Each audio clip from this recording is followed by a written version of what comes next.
গ্রিসে অবৈধ অভিবাসীদের বৈধ হওয়ার স্বপ্ন বন্ধ হয়ে গেল আজ। গ্রিসে টানা 7 বছর বসবাস করলে মিলত রেসিডেন্সিয়াল পারমিট, সেটিও বাতিল ঘোষণা। কামরুজ্জামান ভুইয়া ডালিমের তথ্যচিত্রে বিস্তারিত।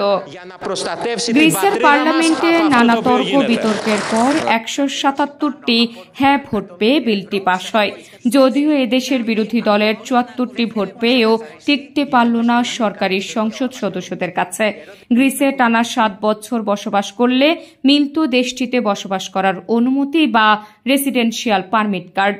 অভিবাসন মন্ত্রী প্লেভরিস ও ভোরিডিস বিলটি সংসদে পেশ করলে উপস্থিতি ভোটের মধ্য দিয়ে বিলটি পাশ হয়।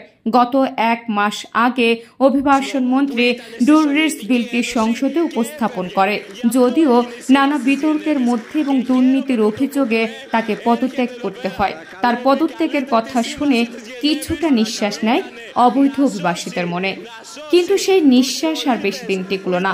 চিরতরে বন্ধ হয়ে গেল গ্রিসে বৈধ হওয়ার সুযোগ।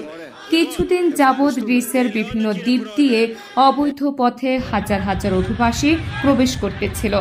বর্তমানে ক্ষমতায় থাকা অভিবাসী বিরোধী সরকার সেই সুযোগটা লুফে নেয়। গ্রিসের শীর্ষ পদে থাকা প্রধানমন্ত্রী থেকে শুরু করে সকলেই ছিল প্রতিদিন খবরের কাগজের শিরোনাম, যেন এ দেশটিতে আর অভিবাসী লাগবে না, তাদের আশ্রয় দিবে না, তাদের সকল সুযোগ সুবিধা কেড়ে নেওয়া হবে, এদেশে তাদের বোঝা হিসেবে আটকাইতে দিয়ে আসছিল। এমনকি আশ্রয় কেন্দ্রে তাদের খাবার মেনু কমিয়ে দেবে বলেও ঘোষণা দিয়েছিল আশ্রয়মন্ত্রী।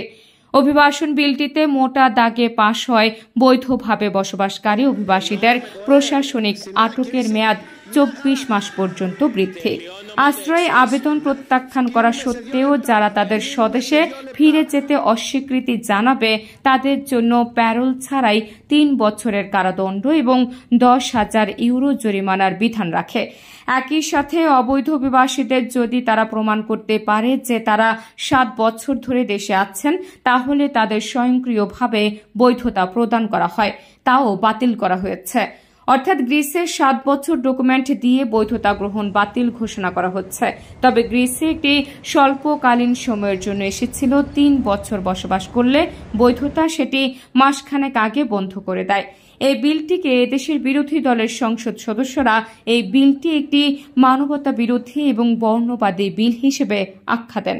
সংবাদটি শুনে বাংলাদেশি সহ গ্রিসের সকল অবৈধভাবে বসবাস করা প্রবাসীদের মনে চিন্তার ভাঁজ নেমে এসেছে কপালে।